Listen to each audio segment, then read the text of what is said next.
Hey guys, ഇന്ന് നമ്മൾ ഉണ്ടാക്കുന്നത് ഒരു ഫിലോപ്പി കറിയാണ്. അതിന് ആദ്യം നന്നായിട്ട് ഫിലോപ്പി വെട്ടി കുഞ്ഞ് പീസാക്കിയിട്ട് നന്നായിട്ട് ക്ലീൻ ചെയ്ത് കഴുകിയൊക്കെ എടുക്കുക.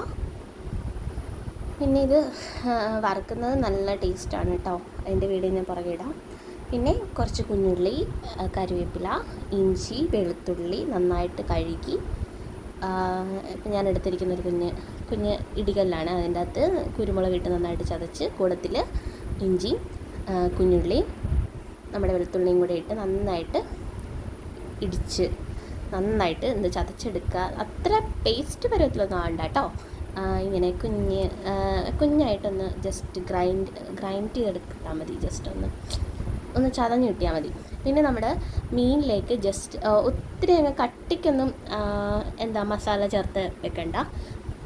അതിൻ്റെ അകത്തൊരു ചെറിയ രീതിയിൽ ഒന്ന് മസാല പിടിക്കാനായിട്ട് കുറച്ച് മുളക് പൊടി, മഞ്ഞൾപ്പൊടി, മല്ലിപ്പൊടി, ഉപ്പും കൂടെ ചേർത്ത്, പിന്നെ നമ്മൾ ആദ്യം ചതച്ച് വെച്ച ഉള്ളി, വെളുത്തുള്ളി, ഇഞ്ചി ചതച്ചത് നന്നായിട്ടൊന്ന് അതിൻ്റെ കൂട്ടത്തിൽ ഇളക്കി അതിലേക്ക് നമ്മൾ കഴുകി വെച്ചിരിക്കുന്ന മീൻ ചെറുതായിട്ടൊന്ന് വരഞ്ഞ് ഇട്ടിട്ട് ഇളക്കി മിക്സ് ചെയ്ത് വെച്ച് കുറച്ച് നേരം വെക്കുകയാണെങ്കിൽ നമുക്ക് മീനിലേക്ക് ഒരു ഫ്ലേവർ ഇറങ്ങും കേട്ടോ.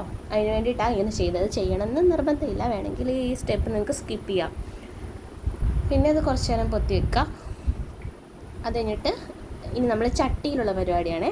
ചട്ടി എടുക്കുക, എണ്ണ ഒഴിച്ച് ഉലുവ, കടുകും പിന്നെ കുറച്ച് കുരുമുളക് കൂടെ ഞാൻ ഇട്ടായിരുന്നു.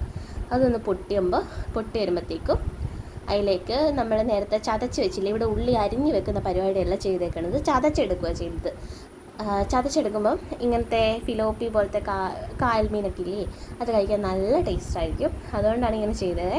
അപ്പം ഞാൻ കൂട്ടത്തിൽ കുറച്ച് വറ്റമുളകുകൾ ചതച്ചെടുത്തായിരുന്നേ. അപ്പോൾ അതുകൂടെ ചതച്ചെടുത്ത് നന്നായിട്ട് ഒരു ചെറിയ ഫ്ലെയിമിലിട്ടിട്ട് നന്നായിട്ടത് മൂത്ത് കഴിയുമ്പോഴത്തേക്കും അതിലേക്ക് നല്ല തേങ്ങ നന്നായിട്ട് വെണ്ണ പോലെ അരഞ്ഞ തേങ്ങ വേണം അതിലേക്ക് ഇടാനായിട്ട്. വേണേൽ തേങ്ങ പാൽ ഒഴിക്കാം കേട്ടോ.